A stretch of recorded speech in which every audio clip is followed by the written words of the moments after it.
Taliban and Pakistani forces have traded fire across the Afghan border. Days of cross-border fighting. Pakistan's airstrikes kills 8 Afghan cricketers and civilians in Paktika, breaching ceasefire hours before crucial Doha peace. Pakistan and Afghanistan have agreed to a 48-hour ceasefire. That after the Doha ceasefire agreement, Afghan Taliban defense ministers made a big revelation. Mullah Yaqub has said that Pakistan has been making wrong narratives of the meeting that took place in Doha. It's a sudden eruption that has jolted South Asia and reshaped old rivalries. For decades, Pakistan and Afghanistan have shared a border haunted by ghosts of past wars, Soviet tanks in 1979, refugee trails winding through Khyber, and insurgent routes that carried both aid and terror. The two nations, bound by faith but divided by fear, have danced between alliance and animosity for over 40 years. But now, history has caught fire again. In a dramatic escalation, Pakistan launched air and artillery strikes deep inside Afghan territory, targeting strongholds of the Tehrik-i-Taliban Pakistan, or TTP. Kabul responded with cross-border raids, claiming dozens of Pakistani casualties. The fighting, raging from Quran to Kabul, has already become the sharpest confrontation between the two neighbors since the Taliban's return to power in 2021. Behind the gunfire lies a story of betrayal, strategy, and shifting power. A tale of how Pakistan helped build the Taliban government, only to find itself at war with the same rulers it once empowered. And as India quietly watches from the wings, the question looms. Has Pakistan started a war it cannot win? Before we dive into the full story, how this conflict began, how it spiraled, and what it means for the region, make sure you like, share, and subscribe to our channel. Don't forget to press the bell icon so you never miss our amazing upcoming content. Long before today's missiles and border exchanges, Pakistan and Afghanistan were woven together by history, conflict, migration, and ideology.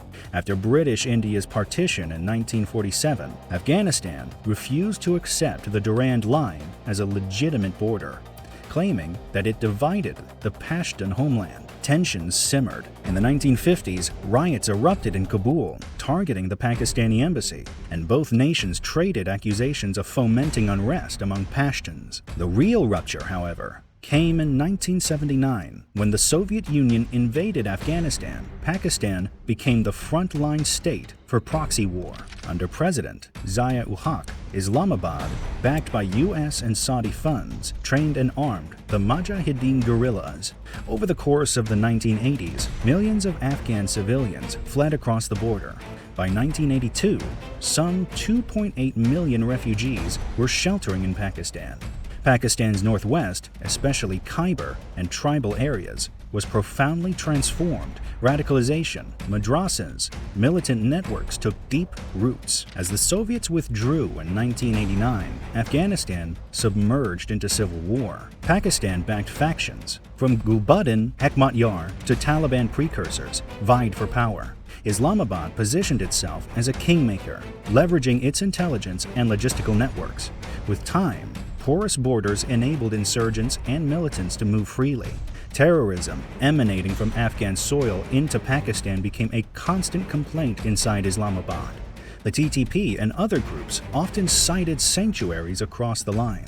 By the time US forces invaded Afghanistan in 2001, the groundwork laid by decades of proxy warfare had already fused militant networks across both countries. That legacy, born in 1979, still pulses in today's clashes.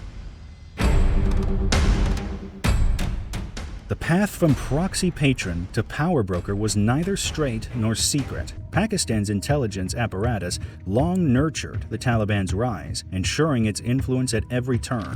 After the US invasion in 2001 ousted the Taliban, Pakistan quietly supported insurgents pushing back, offering safe havens, recruitment, training, and logistical corridors from its territory. As the war dragged on, those networks matured. When President Trump declared a pullout and pursued a peace deal with the Taliban, Pakistan was ready. US forces began drawing down in 2009 through 2020, per the Doha Agreement.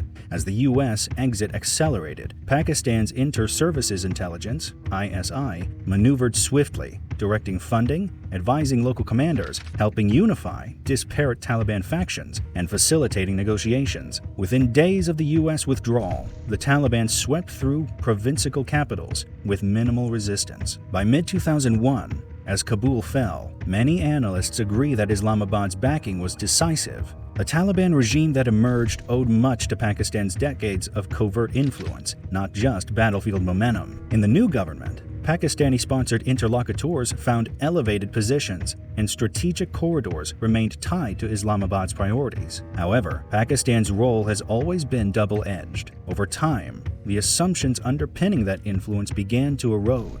The Taliban's own ambitions, divergent local alliances, and grown militant threats targeting Pakistan itself challenged Islamabad's control. Still, the early success of Pakistan's statecraft in placing the Taliban in power is a core part of today's conflict, a power move that helped create the very regime now resisting Islamabad's strikes. For years, Islamabad tolerated a fraught peace with Kabul, uneasy, transactional, and laced with suspicion. But by 2025, that detent finally unraveled. What triggered the rupture? A surge in militant assaults inside Pakistan, bolstered by sanctuaries across the Afghan border, brought simmering tensions to a boil. In 2025 alone, Khyber Pakhtunkhwa and the Tribal Belt have seen an alarming uptick in attacks attributed to the Tehrik-i-Taliban Pakistan, TTP. The Guardian reports the group has claimed responsibility for hundreds of attacks this year, restoring its presence in many border districts and emboldened by alleged ties to the Afghan Taliban.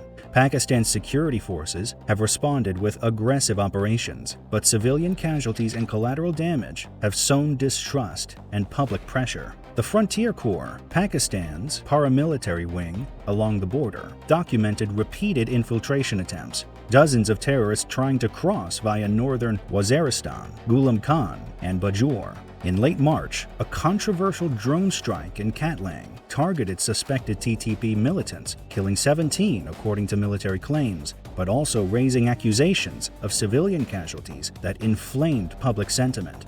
Meanwhile, in June, a devastating suicide bombing in Mir Ali killed 17 soldiers and injured dozens, showing how deeply TTP action had penetrated Pakistan's heartland. What changed fundamentally was perception. Islamabad increasingly framed Kabul as complicit, either unable or unwilling to restrain TTP cells, using Afghan territory as a staging ground.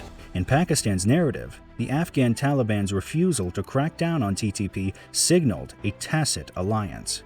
At the same time, diplomatic pressure failed. Pakistan demanded that Kabul expel or disarm TTP elements. Kabul denied harboring them and accused Pakistan of violating sovereignty. So the bond that once tied Islamabad and Kabul shared Pashtun affinities, cross-border trade, potential patronage, began shattering under the weight of militant violence. In 2025, Pakistan's patience finally snapped. The warning shots would come soon enough.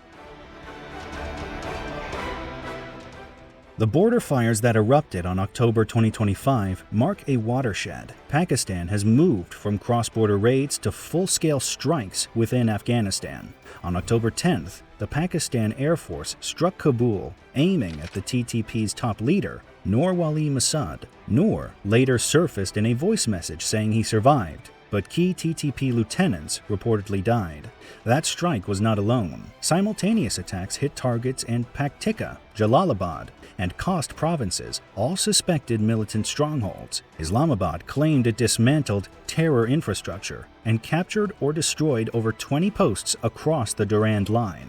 Afghan forces responded swiftly. On the night of October 11th, Taliban units launched cross-border raids targeting Pakistani Army and Frontier Corps positioned in Kuram and Bajour, reportedly killing 12 Pakistani soldiers. Kabul claimed to have captured 25 Pakistani posts. Islamabad denied territorial losses, instead saying it repulsed the attacks and closed border crossings, including Torkham and Shaman. Casualty figures are contested. Pakistan confirmed 23 soldiers killed, while Afghanistan claimed 58. On the Afghan side, Pakistan claims over 200 Taliban and allied militants killed. Meanwhile, India has quietly entered the picture. Afghanistan's sovereign minister, Amir Khan Muttaqi, visited India just days before the strikes, prompting Islamabad to accuse New Delhi of influencing Kabul to stoke unrest along the Pakistan border. Strategic outposts on the Bajour and Chitral regions have been damaged in Pakistani counterstrikes. Today, trade corridors stand suspended,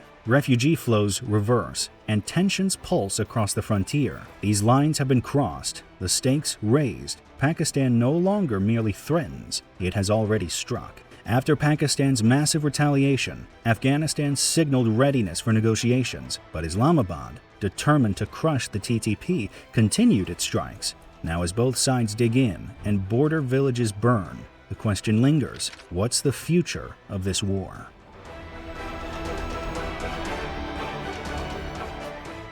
Want more fascinating insights like this? Don't forget to like, subscribe, and share our channel. Also, press that bell icon so that you never miss out our amazing content.